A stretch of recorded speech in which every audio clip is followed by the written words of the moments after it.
Yeah, it was a big moment when Notre Dame won that game. I remember sitting there with my children. And I'm saying, well, you know what this means, right? They're like, we're going to have a black coach in the national championship game for the first time ever. It takes me back to 2007 when Tony Dungy was the first black head coach to lead his team to a Super Bowl victory, and how much pride I felt because I understood the opportunities. They were so limited back then. They're still limited today. So hopefully, with the performance of these coaches now, it seems to be trending in the right direction. I mean, your guy, Coach Prime, what he's been able to do at Colorado, and these other coaches, and now with one of these coaches tonight, with the victory, we're playing a national champ and be coaching a national championship game. Hopefully, like you said, RD, this will lead to other hiring opportunities for more qualified candidates. All right, guys, so we got to talk about this absolutely amazing moment that occurred after the college football playoff game between Notre Dame and Penn State. That game was a great game. It started off a little slow. However, after halftime, it got very exciting, especially going into the fourth quarter. Notre Dame ended up winning on a last-minute field goal, and hey, I think it was a great game, okay? I think that both teams did an amazing job, and it was what football is about, right? So with that being said, we got to talk about some of the reactions here, because going into the game, the woke sports media tried to make it all about the coaches being black, okay? Marcus Freeman, the head coach of Notre Dame, and James Franklin, the head coach of Penn State. Now, James Franklin, if you look at the guy, I couldn't even tell he was black, right? But apparently he's black, and they've been asking these coaches about their blackness for the past week, and Marcus Freeman has basically rejected the woke media every single time they've asked him about his blackness and what it means and how it plays into his success as a coach. Now, he's going on to the national championship game, okay? He's going to be the first black head coach in the national championship game, and he was asked about that, and this is what his response was. It was absolutely beautiful. Let's take a look. Because you are the first black head coach to go to a national championship game in college football. Congratulations. Just hearing that response alone, how much does this mean to you? You know, I've said this before. I don't ever want to take attention away from the team. It is an honor, and I hope all coaches, minorities, black, Asian, white, it doesn't matter, great people continue to get opportunities to lead young men like this. But this ain't about me. This is about us. And we're going to celebrate what we've done because it's something special. Wow. Wow. Goosebumps. That's a leader right there, guys.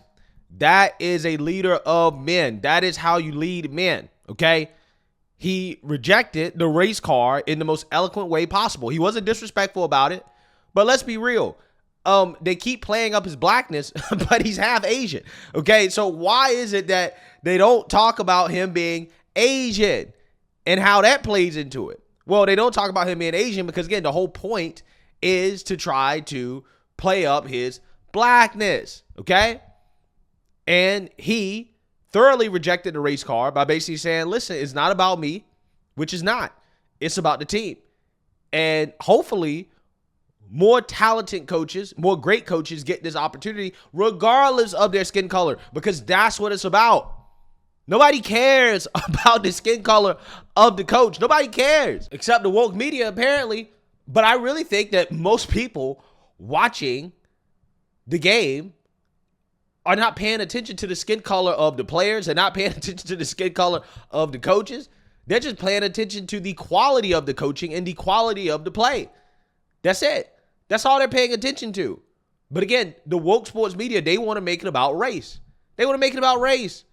So I love the fact that Marcus Freeman once again rejected the race card here from this reporter, and I'm very, very, very proud of him and his team. I'm proud of everything that he's done at Notre Dame, the way that he's turned that program around. He's focused on culture, faith, hard work. He reinstituted mass. Like, this is the type of stuff that we should be celebrating as Americans, right? This is what makes sports great, okay? Stories like this. I love stories like this. Now, again, the other coach who, again, hey, I didn't know he was black, right? Until ESPN told me this man is a black man. Okay, I guess they're basically accepting anybody as black if you have even just a tiny bit of melanin, one drop, right, in Negro blood, you're black. This is James Franklin back in 2019. Okay, and one of the reasons why I'm doing this video is to once again to highlight the difference in the mindset. This guy was focused on being the first African-American football coach to win a college national championship. I don't usually talk about this publicly, but my goal is to be the first African-American football coach to win a college national championship. That's something that's very historic. So I spend very little time talking about because really my job is to help the players reach their goal. But that's something that maybe we can do together. Yeah, but you are talking about it. You did talk about it. You made it clear that that's what's important to you, right? Making history is what's important to you, okay? And that's all fine and good. But I'm just saying, I don't think it's a coincidence that you're seeing coaches with the right mindset, right, who are rejecting wokeness, achieve a certain level of success, okay? And then you also have coaches who are embracing wokeness, right? Not necessarily achieve the success that they're looking for, okay? Because James Franklin, while he is a good coach, right? I'm not saying he's a bad coach. Penn State, decent program, but the guy has struggled versus top 5 opponents, right? When it comes to the big games, he just can't seem to win them, right? He just can't seem to win them. So I'm just saying, I don't know. Maybe, just maybe, it has something to do with his mindset. Maybe, maybe not. But what I do know is that when it comes to Marcus Freeman, what contributed to his success is the fact that he is in the right state of mind, right? That he's focused on the right things. He's focused on faith, culture, hard work, the things that actually play into your success, not your skin color, right? And I just love the answer that he gave here. I love the fact that he continues to reject the race card, and he definitely should continue to do so, okay? Because meanwhile, when it comes to the NFL, you still have the woke sports media out here, boo-hoo, why did it cry? Racism, okay? Because another black head coach was fired, Antonio Pierce, okay? He lost his job as head coach of the Raiders. And the reason why is the same reason that Gerard Mayo lost his job, is because he's not a good head coach. But here you have the woke sports media coming out here, boo-hoo and whining, talking about how, this don't really happen to white coaches like that, and yada, yada, yada, yada. Because now we've seen Gerard Mayo, a black linebacker head coach, one and done. We have seen Antonio Pierce, a black head coach, be one and done. So you're starting to hear a lot of the online vitriol saying, why in the world is this happening to my black head coaches? So I had to do a little bit of research. Over the last 10 years, you have 53 white head coaches that have been hired. This is the last 10 years. Those are the names on the list. Do not bother your time reading all of them. Just glance at some. Over that same last 10-year period, 14 black head coaches have been hired. Again, do not bother your whole time reading all the names on the list, but 10-year period, 53 white head coaches, 14 black head coaches. 53 white head coaches, 14 black head coaches. That in and of itself, many would suggest is a problem. But here's probably the bigger problem. See, when you look at the 53 white head coaches, 6 of them have been one and done. When you look at the 14 black head coaches, 5 of them have been one and done. So by number, white head coaches are one and done more often than black head coaches. But by percentage, it completely pales in comparison. 11% of white head coaches are one and done. 35% of black head coaches are one and done. So now what is the bigger problem? Is a bigger problem that you hired Antonio Pierce when he shouldn't have been hired, or is a bigger problem that you fired Antonio Pierce when he shouldn't have been fired? Either way, clearly this is objective. This is not my opinion. These are the statistics. There are no feelings involved in this take. It is strictly factual. This are the numbers that are presented to you. You do with those numbers what you will. Yeah, see, now you heard that. Same old song and dance. I want you guys to understand how you cannot win with these people. You cannot win with these people, okay? Because it is racist to not hire a black head coach, right? So if a head coaching vacancy comes open, then you not hiring a black head coach is racist, okay? You're looking over qualified black coaches, okay?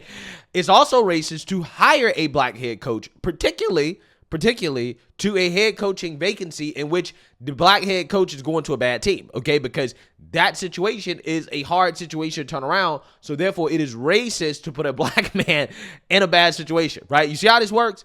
And then when you have to fire that black head coach because it turned out that the head coach was bad, that he was not a good head coach, right? Regardless of the team's record, right? I mean, again, Antonio Pierce Gerard Mayo, yes, their teams were bad, but they also were just objectively bad head coaches, right? It's not like everybody could see that, oh, well, these guys are great head coaches. It's just their team suck, right? Like Bill Belichick, great head coach. I mean, I don't think anybody's arguing that Bill Belichick is a bad coach. Everybody knows that Bill Belichick is a great coach.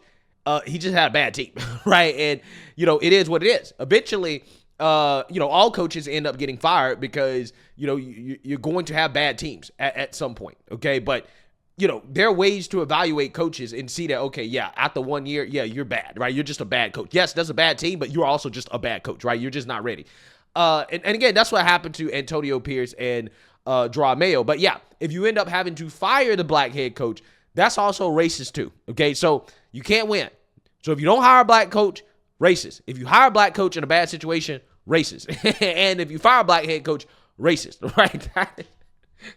That's the game. That's the game. So with that being said, again, I am super, super, super duper proud of Marcus Freeman.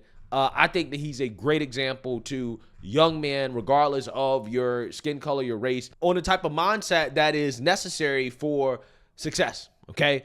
And how if you focus on the right things and not victimhood and not your skin color, that you can achieve success, again, regardless of your background, regardless of your skin color, regardless of, what situation you may be in life, that, yeah, you can achieve success. You can make it to the highest level by simply putting in the work and focusing on the right things, okay? And this is a great story, and I'm hoping that, young men are inspired by the example that he has set, because we certainly need young men to look up to the right role models, and we have to start pointing out the right people, the right men, okay, especially when you talk about sports, pointing out the right men that young men should be looking up to and saying, hey, when I grow up, I want to be like him. That is who I want to aspire to be. So let me know what you guys think. Make sure you like, comment, and subscribe. Most importantly, share a Black conservative perspective. Peace.